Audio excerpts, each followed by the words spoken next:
تو حدیث شریف کے اندر آتا ہے، بخاری شریف کی حدیث ہے، آج ہمارا ٹاپک ہے صلی قائمن، کھڑے ہو کر نماز فرض ہے، بیٹھ کے نماز نہیں ہوتی۔ جو عورتیں راجہ بازار گھوم کر آ جاتی ہیں پھر بیٹھ کر نماز پڑھتی ہے، ان کی نماز نہیں ہوتی، اس لیے کہ کھڑی ہو سکتی ہیں۔ سارا کام کھڑے ہو کر، تراویح بیٹھ کے، سارا کام کھڑے ہو کر رمضان میں، نماز بیٹھ کے نماز نہیں ہوتی۔ صلی قائمن، کھڑے ہو کر نماز پڑھو، وَإِن لَمْ تَسْتَطِعْ، اگر آپ میں طاقت نہیں ہے، فَقَاعِدًا، تو آپ بیٹھ کر نماز پڑھو۔ بولو اچھا، یہاں ایک نقطہ سمجھو، توجہ، ایک آدمی ہے وہ رکوع اور سجدہ نہیں کر سکتا، ایک آدمی ہے صرف سجدہ نہیں کر سکتا، سجدہ نہیں کر سکتا، یا رکوع تو اور سجدے دونوں نہیں کر سکتا ہے، زمین میں نہیں جا سکتا ہے، وہ کرسی پر نماز پڑھ سکتا ہے۔ مریض کے احکام آج ہمارا موضوع، وہ کرسی پر کون نماز پڑھ سکتا ہے؟ بولو، جو رکوع سجدہ نہیں کر سکتا یا سجدہ نہیں کر سکتا، اس سے قیام معاف ہے، اس پر قیام فرض نہیں۔ اچھا، ایک اور مسئلہ، نفل میں بھی قیام معاف ہے، آپ کی طاقت ہے اور بیٹھ کے نفل پڑھو تو جائز، اس میں قیام معاف ہے لیکن ثواب آدھا ملتا ہے۔ چلو، کرسی پر کون نماز پڑھے گا؟ بولو، سبق سناؤ۔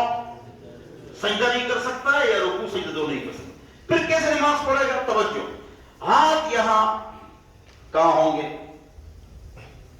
ران پر ہاتھ، رکوع کرے گا تھوڑا جھکے گا، سجدہ کرے گا زیادہ جھکے گا، لیکن تختے پر سجدہ نہیں لگائے گا، تکیے پر سجدہ نہیں لگائے گا، ہاتھ آگے نہیں کرے گا، ہاتھ رانوں پر ہوگا، ہوا میں رکوع اور سجدہ کرے گا، رکوع کے لیے تھوڑا جھکے گا، سجدے کے لیے زیادہ جھکے گا، بات ختم۔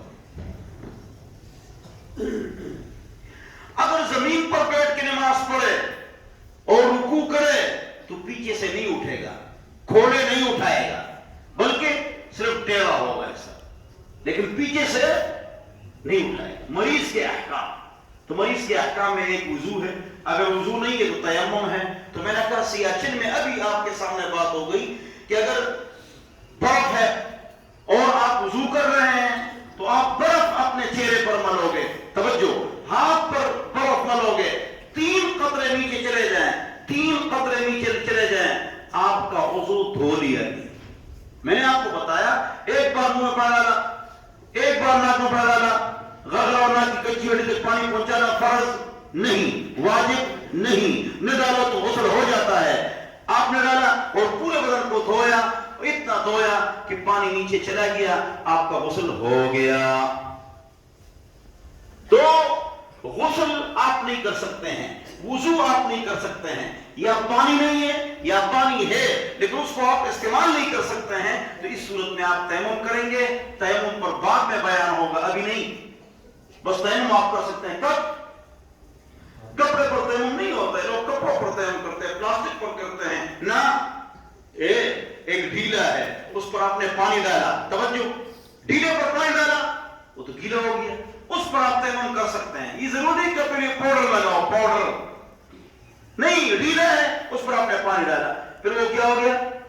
تھوڑا سا خشک ہو گیا، پھر آپ نے اس پر تیمم کیا کر سکتے ہو۔ اس کا پتھر ہے، پہاڑ کا پتھر ہے اتنا، آپ نے اس کو دھویا، خشک کر دیا، آپ اس پر تیمم کر رہے ہیں تو آپ کے ہاتھ میں تو کچھ بھی نہیں آیا، اس پر آپ تیمم کر سکتے ہیں، ڈھیلے پر تیمم کر سکتے ہیں۔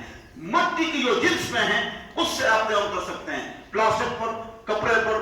اس کے علاوہ جو آگ میں جو جلتی ہے اس سے آپ تیمم نہیں کر سکتے ہیں، جو آگ میں جلتی ہے اس سے آپ تیمم نہیں کر سکتے ہیں، اس کو آپ نوٹ فرما لیں۔ ہاں، ایک کپڑا دھول ہی دھول ہے، جب آپ نے ایسا کیا تو کیا کیا تو، اور سارا ہاتھ کیا ہو گیا؟ مٹی مٹی ہو گیا، اس پر آپ تیمم کر سکتے ہیں۔ کیوں؟ مٹی مٹی ہو گیا نا، لہذا اس پر آپ تیمم کر سکتے ہیں۔ اور کھڑے ہو کر نماز پڑھیں گے؟ نہیں۔ تو بیٹھ کر نماز پڑھیں گے؟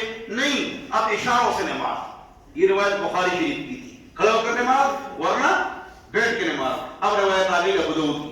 ابو داؤد میں یہ ہے کہ آپ اشاروں سے بھی نماز پڑھ سکتے ہیں، بولو، اشاروں سے بھی آپ نماز پڑھ سکتے ہیں۔ تو کس طرح آپ نے لیٹنا ہے؟ سر شمال کی طرف، سر اس سے بہتر یہ ہے کہ سر آپ کا کس کی طرف ہو؟ جہاں سورج جہاں سے نکلتا ہو مشرق، اور مغرب کی طرف آپ کے پیر ہو لیکن سکیڑ کے، اس میں آپ سر کے اشاروں سے آپ نماز پڑھیں اور سبق پڑھیں تو اس کی بھی اجازت ہے۔ آپ ناراض نہ ہوں، ہم نماز میں کتنی سستی کرتے ہیں، کتنی سستی کرتے ہیں۔ مہمان آ گیا نماز چھوڑ دی، کھانا کھا رہے ہیں نماز چھوڑ دی۔ ارے اللہ کے بندو، بیٹھ کے نماز پڑھو گے، اشاروں سے نماز پڑھو گے۔ اگلا مسئلہ بہت خطرناک ہے، بولوں گا تو پھر آپ اعتراض کریں گے میرے اوپر، مسئلہ پکا ہے، لیکن بولوں گا تو آپ کہیں منہ صاحب کیا کہہ رہے ہو؟ مسئلہ ہے تو کہانے لگا ہے، لیکن اشارہ کر دوں گا، بچے کی پیدائش ہو رہی ہو تب بھی نماز پڑھے گی اگر نماز اسے جا رہی ہے۔ آگے آپ نے سنا ہوگا مسئلہ، اتنی سختی ہے نماز، شرعی مسئلہ ہے، کتابوں میں لکھا ہے، لیکن وہ نماز قضا نہیں کرے۔ مسئلہ تو یہ ہے کہ آپ کہیں سفر پر جا رہے ہیں اور آپ کو پتہ ہے کہ گاڑی وہ نہیں روکے گا، تو آپ ٹکٹ وہاں سے تک خریدیں گے جہاں پر آپ کی نماز کا ٹائم ہے۔ یہ شرعی مسئلہ ہے۔ آیا میرے سمیت کوئی اس پر عمل کرتا ہے؟ نہیں۔ ہم تو لڑ جاتے ہیں کہ بھائی روکو گاڑی، نماز کا ٹائم ہے۔ بس دنیا میں، پوری دنیا میں اگر نماز کے لیے گاڑی کوئی روکتے ہیں نا، وہ تبلیغی احباب روکتے ہیں، بھائی کھڑی کر دو، ہم نے نماز پڑھی۔ اس کے علاوہ تو میں نے کسی کو نہیں دیکھا۔ اور ایک خوشی مجھے ہوتی ہے، بہت زیادہ خوشی ہوتی ہے، بہت زیادہ خوشی ہوتی ہے۔ یہ چکری انٹرچینج ہے، آگے سارے انٹرچینجوں پر الحمدللہ الحمدللہ 4 بجے سے لے کر اور تقریباً 6:45 تک اندر باہر گراؤنڈ بھرے ہوئے اور لوگ نماز پڑھتے ہیں۔ خدا کی قسم پوری دنیا میں سب سے زیادہ خوشی مجھے اس سے ہوتی ہے۔ نماز کا اہتمام وہ لوگ کریں گے انشاءاللہ، اور وہ جو بڑی جگہ ہوتی ہیں، حال بھی بھرا ہوا 4 بجے ہے، کوئی عشاء پڑھ رہا ہے، کوئی تہجد پڑھ رہا ہے، تمام انٹرچینج اس طرف والے واپس آتے ہوئے، یہ شرط ہے، جاتے ہوئے نہیں، واپس آتے ہوئے۔ اشارہ سمجھ گئے؟ نہیں سمجھے؟ لاہور سے آتے ہوئے، لاہور کی طرف جاتے ہوئے کم ہے، فل 4 بجے سے لے کر 7 بجے تک فل، مسجد بھی حال بھی ٹھیک ہے یا نہیں تھا؟ فل، ماشاءاللہ۔ اس پر مجھے بڑی خوشی ہوئی۔ تو اللہ تعالی ہم سب کو جماعت کے ساتھ، خصوصاً فجر کی جماعت کے ساتھ 5 وقت نماز پڑھنے کی توفیق نصیب فرمائے۔ جتنے لوگ یہاں بیٹھے ہوئے ان سے گزارش ہے کہ وہ ہمارے کیا نام تھا اس کا، امریکہ چلے گئے عبدالرشید بھائی، وہ کہتے تھے ابو صاحب ہر تقریر کے آخر میں ان کو نماز کا بتایا کرو۔ نماز آ گئی، سب کچھ آ گئی، تو جہاں بھی آپ ہوں، جو بھی مسجد ہو، چلے جاؤ نماز پڑھو۔ وہ لوگ پڑھیں گے انشاءاللہ، 5 وقت نماز پڑھیں گے انشاءاللہ، فجر پڑھیں گے انشاءاللہ، آج کل راتیں بڑی ہیں، تہجد کی نماز پڑھیں گے انشاءاللہ۔ اللہم صلی